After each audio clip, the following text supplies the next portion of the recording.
сейсенбіде аппараттық кеңес өтті. Жұмыс тобы қоғамдық кеңес мүшелігіне кандидаттармен әңгімелесу өткізді. Аудандық маслихаттың кезектен тыс сессиясы өтті.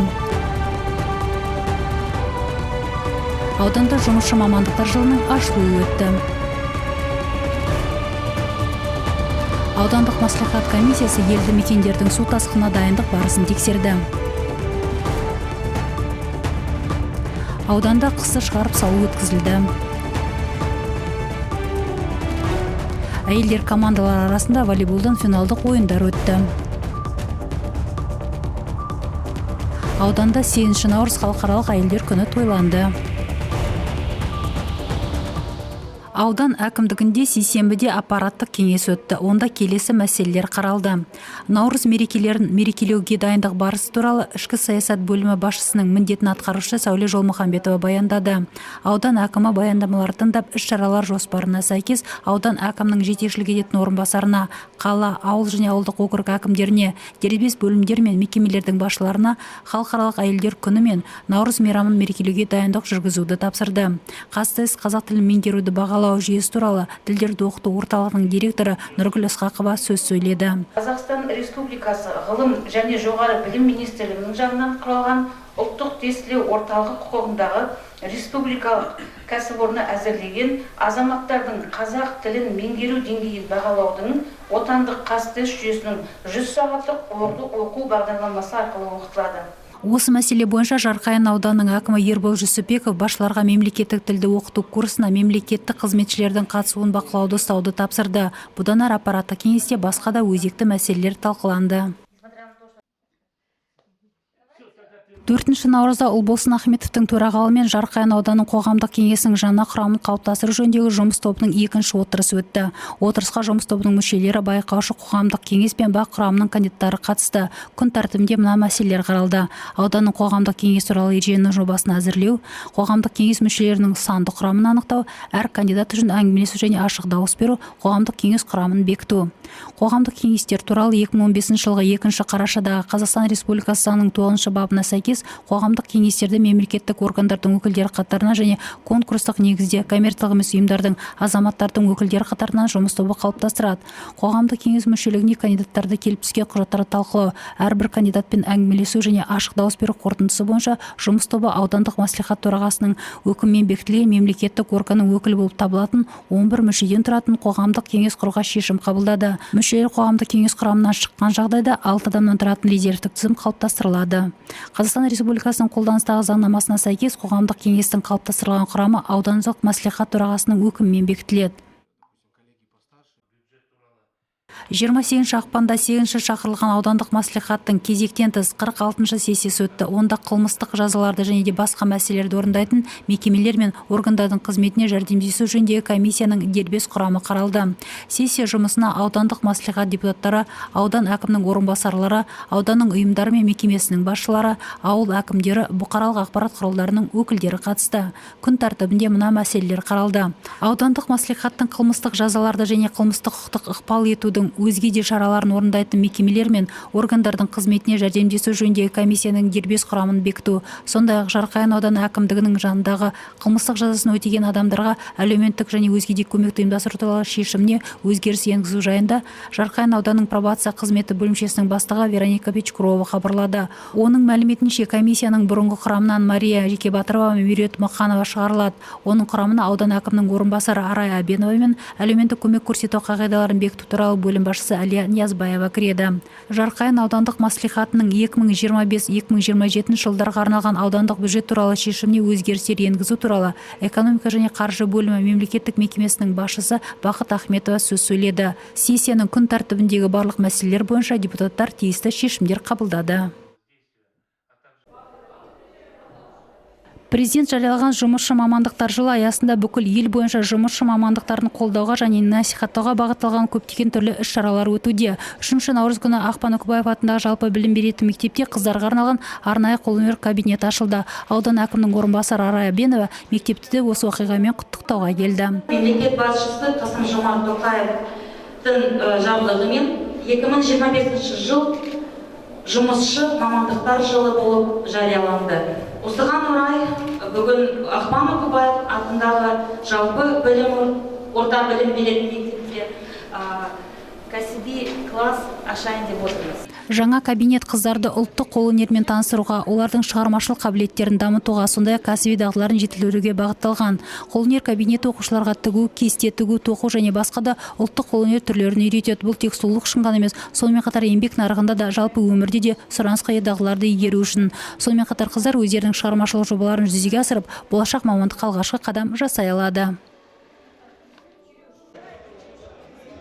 Сол күні аудандық мәдениет үйінде жұмысшы мамандықтарын қолдауға, танымал етуге және беделіне, сондай-ақ жастардың кәсіпті саналы түрде таңдауына бағытталған жұмысшы мамандықтар жылының ашылуына арналған салтанатты іс-шара өтті. Іс-шараға түрлі сала өкілдері, еңбек ардагерлері, жас мамандар, оқушылар мен студенттер қатысты. Болашақ ұрпаққа ерекше көңіл бөлінді. Шараға ата-аналармен бірге ауданның 9 және 11 сынып оқушылары қатысты. Жиналғандарға аудан әкімінің орынбасары Арая Бедно құттықтау сөз сөйлеп, қазіргі еңбек нарығындағы жағдайының кәсіби өсуін, біліктілікті дамытудың маңыздылығын атап өтті. Жұмысшы кәсіптерінің беделін арттыру және техникалық және кәсіптік білім беруді реформалау мақсатында жұмысшы кәсіптерінің беделін арттыру, кадрлар даярлау сапасын арттыру, жұмыс берушілермен өзара іс-қимылды кеңейту жөніндегі шараларды қамтитын жұмысшы кәсіптері жылын өткізу жоспары әзірленді. Мамандық бір қарағанда жай нәрсе болып көрінуі мүмкін, бірақ ол бүкіл саналы ғұмырымыздың айнасы. Іс-шараға облысымыздың жоғары оқу орындары мен колледждердің өкілдері ғана емес, көрші өңірлерден келген қонақтар да қатысты. Олардың барлығы кәсіптік бағдар беру мақсатымен келді. Атап айтқанда, білім беру қызметінің Құлжанов атындағы Торғай гуманитарлық колледжі, академик Зұлқарнай Алдамжар атындағы Қостанай әлеуметтік техникалық университеті, Қостанай қызмет көрсету саласы колледжі, Міржақып Дулатов атындағы Қостанай инженерлік экономикалық университеті, Ахмет Байтұрсынов атындағы Қостанай өңірлік университеті, Шағалалы ауылының жоғары агротехникалық колледжі, Арқалық медициналық колледжі ұсынды. Бізде 140-тан астам білім беру бағдарламасы бар. Біздің университеттің артықшылығы 80 жылдан астам уақыт бойы мамандарды оқытып, кәсіп иесіне атандырып келеміз. Сондықтан бізде сапалы білім, мықты материалдық, техникалық база және жоғары кәсіби оқытушылар құрамы бар. Түлектерге ақпараттық материалдар таратылатын ауқымды көрме ұйымдастырылды. Тәлімгерлер мен ұрпақтар сабақтастығына ерекше назар аударылды. Болашақ талапкерлер мен олардың ата-аналары әртүрлі жоғары оқу орындары мен колледждердің білім беру бағдарламаларымен танысып, оқу тұру және кейінгі жұмысқа орналасу жағдайларын салыстыра алды. Іс-шара музыкалық нөмірлермен сүйемелденді.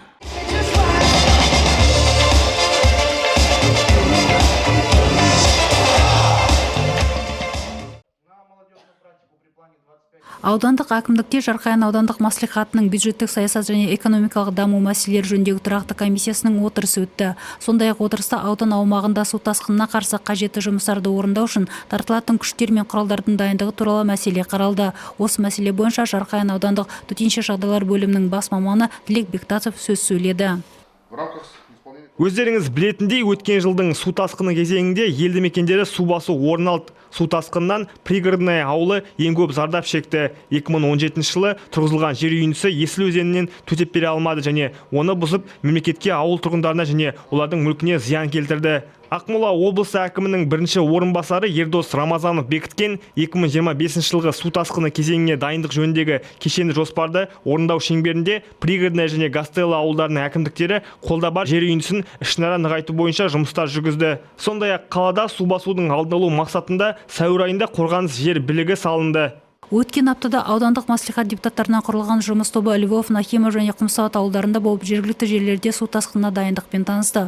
Құмсуат ауылында өткен жылы 13 үй су астында қалды. Биыл Ростов Агро жауапкершілігі шектеулі серіктестігі және шара қожалықтарының күшімен су тасқынына қарсы іс-шараларға дайындық жүріп жатыр. 1000 қап 200 тонна құм дайындалды, 150 тонна инертті материал әкелінді. Жолдардың қардан тазарту жалғасуда. Ауылда 3 мотопомпалар бар. Грейдер бойында қар ұстау жұмыстары жүргізілді. Сондай-ақ суды ағызуға арналған арналар тазартылды. Су өткізу үшін диаметрі 50 см болған ұзындығы 6 метр құбыр салынды. Өткен жылы Львов ауылында 9 үй су астында қалды. Биылғы жылы үлкен қар жамылғысына байланысты Татьяна Ика шаруа қожалығы шеберханасының тұрағын емес ғимаратын, сондай-ақ Строитель көшесіндегі 3 үйді және Набережная көшесіндегі 3 үйді, оның ішінде шаруашылық және аула құрылыстарының саралар пішіндемелі гаражда суға кету қаупі бар. Ауыл тұрғындарының бұл санаты хабардар етілді. Су тасқыны кезіндегі іс-әрекеттер бойынша жаднамалар табысталды. Бұл тұрғындар тұратын жерде көшелер қардан тазартылып, ағынды сулар ашылып, еріген суларды ағызу үшін арналар арнайы тазартылды. 2024 жылы Нахимов ауылында Есіл өзенінің төгілуімен даладан ерген сулардың келуі нәтижесінде Львов-Нахимов Баранкөл учаскелерінің грейдері шайылып, нәтижесінде тұрғын үйлерді су басқан. Барлығы 5 үй су астында қалды. Биыл Нахимов ауылында жеке кәсіпкер Төлебаевпен шарт бойынша Баранкөл ауылында АПР жауапкершілігі шектеулі серіктестігі меморандумы бойынша қар тазалау жұмыстарын жүргізілуде. Қар шығару үшін Гайдуков жеке кәсіпкерлермен шарт жасалды. Ақпаратты тыңдап, аудандық мәслихат депутаттары тиісті ұсыныстар берді. Масленица бұл халық әндері мен билері, ойындары мен мерекелері бар көңілді және қанағатты славян мерекесі. Оның символы апта бойы желінетін дәмі тілі үйрер дөңгелек құймақ. Масленицаның соңғы күні әртүрлі ұлттар мен түрлі жастағы адамдар қысты шығарып салу үшін бас қосады. 2 наурызда біздің қалада Масленицаның соңғы күні атап өтілді. Бұл күні қаланың шағын алаңында адамдар көп болды. Қала тұрғындары Масленица мерекесін тойлауға, қысты өткізуге және көктемді бірге қарсы алуға асықты. Мерекеге келгендер үшін түрлі конкурстар ұйымдастырылды. Ал байқаулар арасында Пятигорочка ұжымы аудандық мәдениет үйінің әртістерінің биі, көңілді қысқа қайырымдар мен халық әндерімен көңіл көтерді. Күлкі мен қол шапалақтау, сондай-ақ әртістердің орындауындағы достық билер мерекелік көңіл-күй атмосферасын тудырды. Жарқайындықтар түрлі байқауларға қатысалды. Күш әуесқойлары гір көтеруде шайқаста, ептілер толтырылған қаптармен шайқаса, ал батылдар дәстүрлі жүлделер ілінген Масленица бағанасын бағындырды. Өз күштерін тексеріп алғысы келетіндер көп болды. Көңілді қап киіп жүгіру жарыстары, халық ойындары және үлкен достық дөңгелек би барлығын кішкентайдан үлкенге дейінгілерді біріктірді. Қонақтарды халық мерекелері, дәстүрлі құймақ тағамдары, көңілді конкурстар мен әртістердің отты қойылымдары күтіп тұрды.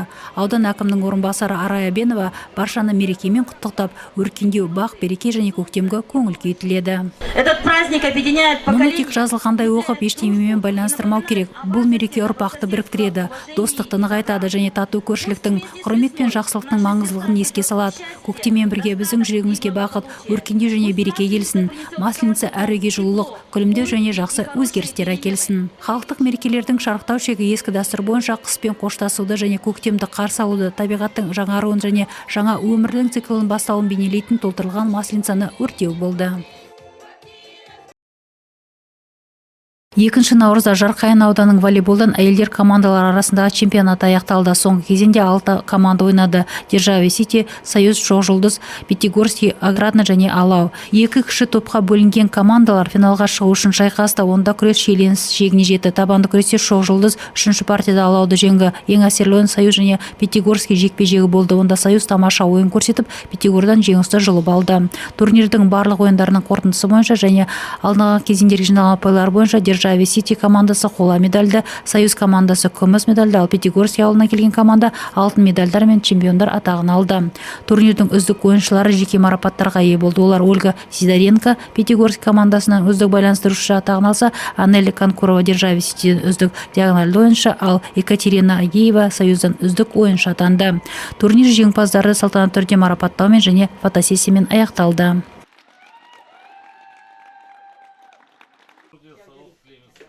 7 наурыз күні Жарқайың ауданының әкімі Ербол Жүсіпбеков пен ардагерлер кеңесінің төрағасы Ұлболсын Ахметова және аудан әкімінің орынбасары Арай Абенова ауданымыздағы көпбалалы алтын құрсақты ардагер аналарымыз бен еліміз бен жерімізге өлшеусіз үлес қосқан тыл ардагерлеріне, педагогика саласының зейнеткерлеріне құрмет көрсетіп, алғыс хаттар табыс етті. Мереке қарсаңында ауданымыздың құрметті азаматы, алтын алқа иегері, батыр ана төсбелгісін алған Рахима Сұлтанова, тыл еңбеккері, әжелер алқасының мүшесі Рахима Жантілеева және педагогика саласында 40 жылдан астам уақыт бойы еңбек еткен Анна Грабихина құрметке бөленіп, елеп ескерген аудан басшылығына шынайы ризашылықтарын білдірді. Халықаралық әйелдер күні мейрамы ауданымыздың мәдениет үйінде жалғасын тапты. Мұнда аудан басшысы Ербол Кәрімұлы жиылған әйелдері қауымын мерейлі мерекелерімен құттықтап, шынайы әйел бақытын тіледі. Сонымен қатар ауданымыз үшін сіңірген еңбектерін атап өтті. Біз көктемнің бұл әдемі шуақты мерекесін әрдайым асыға күтеміз. Оны шаттықпен, керемет сезім толқындармен қарсы аламыз. Өйткені бұл көгілдір көктемнің басталуын білдіретін табиғаттың жаңаруы мен жасалу кезеңі. Бұл күні әрқайсымыз, аяулы жандарымыз, қамқор аналарымызға, сүйкімді қыздарымызға тамаша сезім сыйлап, жүрек жарды тілектерімізді айтамыз. Шара барысында Ербол Жүсіпбеков 8 наурыз халықаралық әйелдер күні қарсаңында облыс әкімі Ахметжанов Марат Мұратұлы атынан алғыс хатпен көп балалы ана, алтын алқа иегері, балалардың тәрбиесімен айналысып жатқан Абзалжан Диана Мұрзабекованы және ерекше балаларды тәрбиелеп отырған ана, балалардың қамқоршысы, аспазшы Ұлжан Омарованы марапаттады. Бұдан бөлек өз атынан 30-ға тарта ауданымыздың әр саласында қызмет ететін нәзік жанды аруларды, көп балалы аналарды алғыс хаттармен марапаттады. Бұл күні көп жылдар бойы Жарқайың ауданы аумағында абыроймен қызмет еткен ардагер аналарымызға қошемет көрсетілді. Шара бүлдіршіндердің өлеңдерімен және әуезденмен жалғасын тапты.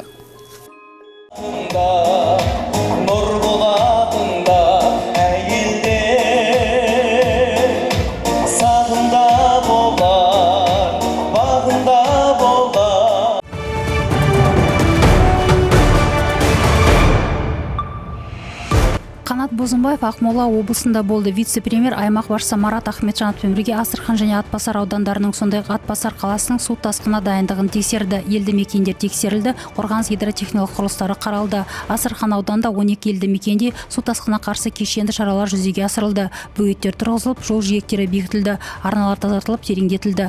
Қазіргі таңда 175 маман, 134 техника бірлігі және 75 мотопомпа дайындыққа қойылған. Халқы 30 мың адамды құрайтын қалада жыл сайын Жабай өзенінің деңгейі көтерілген кезде 128 үйді су басу қаупі туындайды. Бұл қауіптің алдын алу үшін өзен арнасының 1 шақырымы құмнан тазартылып, қорғаныс бөгеттері нығайтылды, арна кеңейтіліп, тереңдетілді. Қазіргі таңда Жабай өзенінің Атбасар қаласы аумағындағы учаскесінде бар су өткізу құрылысы толықтай аяқталды. Тағы екеуі пайдалануға беруге дайын. Айта кету керек, биыл Ақмола облысында Колтон, Жабай және Шағалалы өзендердің арналары соңғы 30 жылда алғаш рет тазартылып, тереңдетіліп жатыр.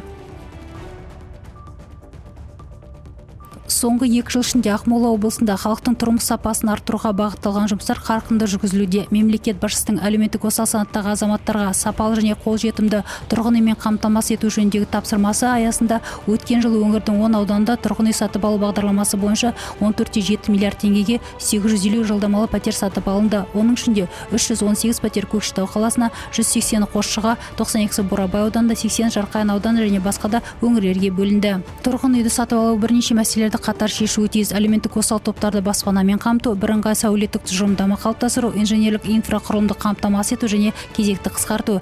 Әрбір жоба арнайы комиссияның қарауынан өтетін болады, деді Марат Ахметжанов. Сонымен қатар өңір басшысы Бурабай ауданында жүзеге асырылған тәжірибені өзге аудандарға да кеңінен енгізуді тапсырды. Облыс әкімі Марат Ахметжановтың төрағалығымен өткен әкімдік отырысында ветеринариялық қауіпсіздікті қамтамасыз ету мәселелері талқыланды. 2024 жылдың мамыр айынан бастап пилоттық режимде ветеринарлық санитарлық сараптама атты ақпараттық жүйесі енгізілді. Бұл жүйе сою бекеттері, мал базарлары мен ет өңдеу кәсіпорындары үшін жүргізілген мал сою туралы ақпарат енгізуге, сараптама актісін рәсімдеуге және өнімді өткізуге ветеринарлық анықтама беруге мүмкіндік береді. Жиын барысында облыс әкімі ветеринарлық диагностикалық, профилактикалық және сауықтыру шараларының уақытылы әрі толық орындалуын, сондай-ақ республикалық жол картасында көзделген міндеттердің жүзеге асырылуын қамтамасыз етуді тапсырды. Ветеринария саласында кадр тұрақтылығын шешу мақсатында жыл сайын әр аудан мен қаладан кемінде 5 адамды жоғары және орта арнаулы оқу орындарының ветеринария мамандықтары бойынша оқуға жіберу мәселесін қарастыру міндеттелді. Ақмола облысының ауыл шаруашылығы тауарын өндірушілері еліміздің жетекші аграрлық өңірінің диқандары қаржы институттары алдындағы барлық міндеттемелерін мерзімде орындады. 2024 жылы кең дала бағдарламасының аясында шаруаларға 60 миллиард теңге бөлініп, толық игеріліп, уақытылы қайтарылды. Мемлекет басшысының тапсырмасына сәйкес 2025 жылы елімізде көктемгі егіс жұмыстарына 700 миллиард теңге қарастырылған. Егіс науқанына уақытылы дайындалу үшін фермерлер кең дала 2 бағдарламасы аясында жеңілдетілген қаржыландыруға былтырғы жылдың желтоқсан айынан бастап қол жеткізді. Қазіргі уақытта жеңілдетілген несие берілген өтінімдердің жалпы көлемі 86,2 миллиард теңгені құрайды. 2025 жылдың басынан бері 9,1 миллиард теңгеге 516 өтінім қабылданды. Оның ішінде 49,4 миллиард теңгеге қаржыландыру мақұлданып бөлінді. Ақмолалық оқушылар робототехника бойынша халықаралық чемпионатында 15 күміс медалін жеңіп алды. Үндістанның Пуна қаласында 2025 жылдың 28 ақпан 2 наурыз аралығында First Teach Champion India Challenge 2024-25 робототехника бойынша халықаралық чемпионат өтті. Ақмола облысынан жарысқа Ақмола облысы білім басқармасының білім инновация лицей-интернатының Сепенин командасы қатысты. 2025 жылдың 6 наурызында елімізде көктем 2025 республикалық командалық штабтық оқу-жаттығу басталды. Оқу-жаттығудың тақырыбы мемлекеттік азаматтық қорғау жүйесінің басқару органдары мен күштерін көктемгі кезеңге дайындау. 6-7 наурыз аралығында оқу-жаттығулар азаматтық қорғау жүйесінің және халықтың төтенше жағдайларға көктемгі кезеңде дайындық деңгейін арттыру, сондай-ақ азаматтық қорғау қызметтері мен құрылымдарының төтенше жағдайларға жедел әрекет ету қабілетін тексеру мақсатында өткізілді. Оқу-жаттығудың жедел аудандық штабы қаласында Ленин көшесі 34 мекен жайында орналасқан. Телефоны 8716 48 91306. 2025 жылдың 5 наурызында Жарқайың ауданы әкімі Ербол Жүсіпбеков азаматтарды жеке мәселелер бойынша қабылдады. Аудан тұрғындары тұрғын үй жер учаскелерін жалға алуға қатысты мәселелермен жүгінді. Азаматтарға заңнама талаптарына сәйкес түсініктемелер берілді. Сонымен қатар мекеме басшыларына тұрғындардың өтініштерін шешу үшін қажетті шараларды қабылдау тапсырылды. Жарқайың ауданы Косачева ауылдық округінде көктемгі су тасқынының алдын алу мақсатында ауыл ішіндегі қарды тазалау және шығару жұмыстары жүргізілуде. Бұл жұмыстарға Ақжол жеке кәсіпкерлігінің техникасы мен қызметкерлері жұмылдырылған. Жарқайың балалар және жасөспірімдер спорт мектебінің командасы гір спорты бойынша Қазақстан чемпионатының жарыстарына қатысты. Астана қаласы 2025 жылғы 28 ақпаны 3 наурызға дейін біздің тәрбиеленушілер келесі нәтижелерді көрсетті. 63 келі салмақ дәрежесінде 16 жасқа дейінгі Мирман Бақчан бірінші орын алды. 68 келі салмақ дәрежесінде 16 жасқа дейінгі Сұлтан Сейтәсет екінші орын алды. Біздің спортшыларды құттықтаймыз, оларға көбірек жетістіктер мен жеңістер тілейміз.